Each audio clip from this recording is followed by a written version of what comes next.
Isabel, off the coast of Florida, 1994, 5 days from home. Isabel's mother cried out, "It's coming! It's coming!" Isabel didn't know if she meant the baby or the Coast Guard ship, or both. "Paddle!" Amara cried. Isabel paddled harder.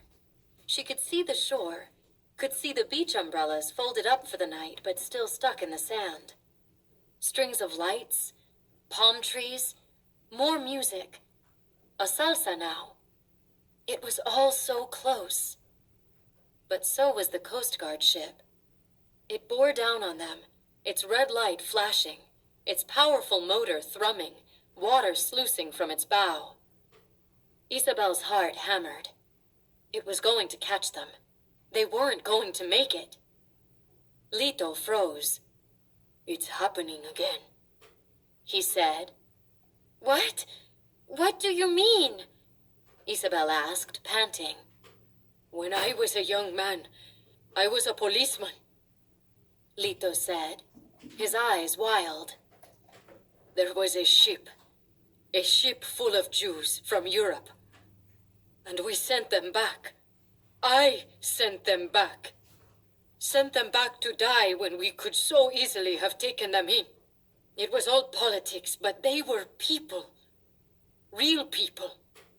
I met them. I knew them by name." "I don't understand," Isabel said. What did her grandfather's story have to do with anything? "Paddle!" Isabel's father cried. The Coast Guard boat was almost on top of them. "Don't you see?" Lito said. "The Jewish people on the ship were seeking asylum, just like us. They needed a place to hide from Hitler, from the Nazis. Mañana, we told them. We'll let you in mañana. But we never did." Lito was crying now, distraught. "We sent them back to Europe and Hitler and the Holocaust. Back to their deaths. How many of them died because we turned them away? Because I was just doing my job."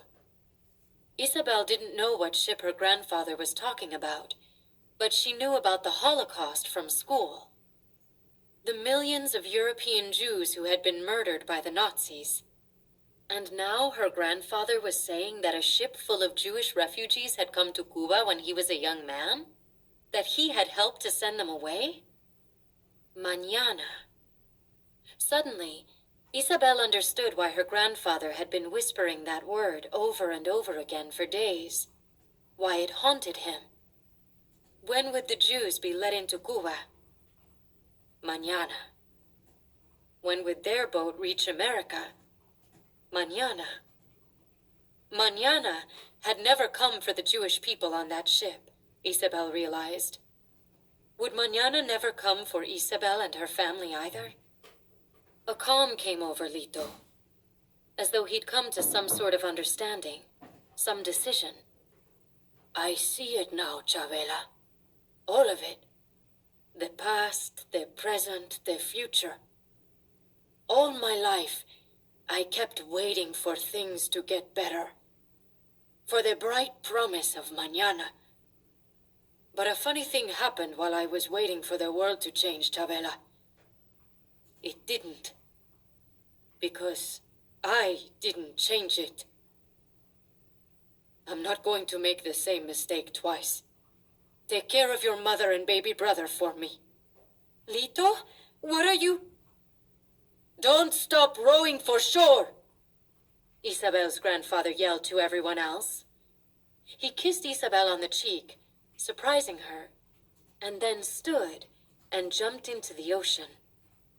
"Lito!" Isabel cried. "Lito! Papa!"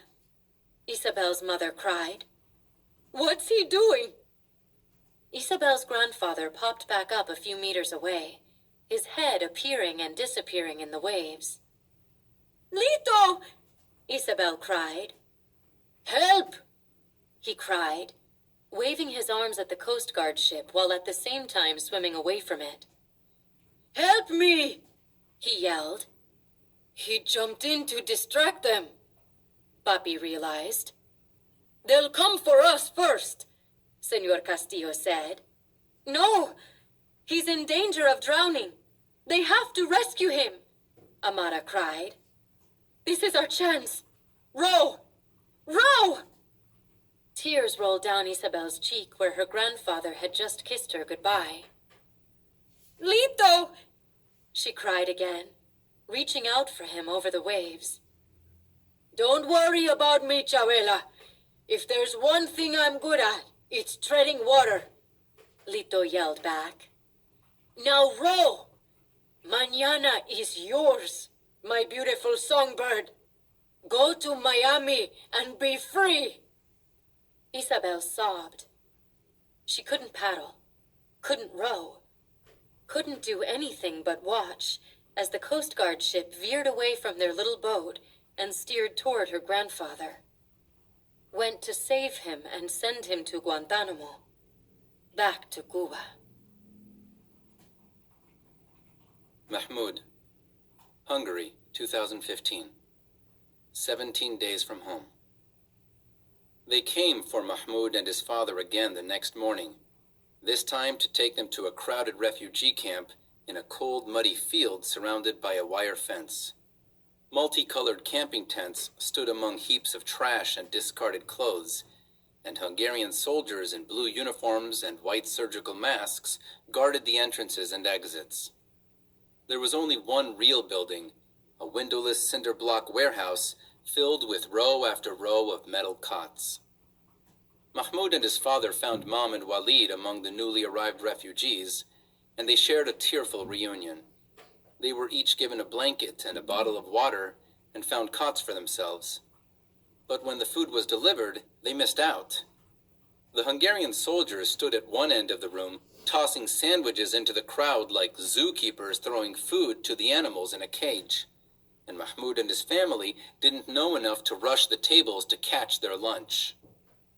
Mahmoud expected his father to laugh it off, but he wasn't joking anymore. Instead, Dad sat on his cot, his face and arms purple and bruised, staring off into space. Getting beaten and thrown into prison by the Hungarians had finally broken his spirit. It scared Mahmoud. Of the 4 members of his family who were left, he was the only one who wasn't broken. His mother had snapped the moment she had handed her daughter away, and now she wandered the maze of mattresses and blankets in the detention center, asking people she had already asked if they had seen or heard of a baby named Hana. Mahmoud's brother, Walid, was broken too. But unlike his mother, he had been broken piece by piece, over time, like someone snapping off little bites of a chocolate bar until there was nothing left. He lay listless on a foam mattress, disinterested in the card games or soccer games the other children were playing. Whatever childish joy he had once possessed had been sucked out until there was nothing left. And now his father was dead inside too. Mahmoud fumed. Why were they even here? Why did the Hungarians care if they were just passing through? Why had they taken them all the way to the Austrian border only to throw them in a detention center? It felt personal somehow, like the whole country was conspiring to keep them from finding a real home. There were policemen with guns at every door. They were more like prisoners than refugees, and when they got out of here, it would just be to go back to Serbia, back to another country that didn't want them. After everything they had been through, they weren't going to make it to Germany after all. But Mahmoud wasn't ready to give up. He wanted life to be like it was before the war had come. They couldn't go back to Syria. Not now. Mahmoud knew that. But there was no reason they couldn't make a new life for themselves somewhere else. Start over. Be happy again. And Mahmoud wanted to do whatever it took to make that happen. Or at least try. But making something happen meant drawing attention, being visible. And being invisible was so much easier. It was useful too, like in Aleppo or Serbia or here in Hungary. But sometimes it was just as useful to be visible, like in Turkey and Greece. The reverse was true too, though. Being invisible had hurt them as much as being visible had. Mahmoud frowned. And that was the real truth of it, wasn't it? Whether you were visible or invisible, it was all about how other people reacted to you. Good and bad things happened either way. If you were invisible, the bad people couldn't hurt you. That was true. But the good people couldn't help you either.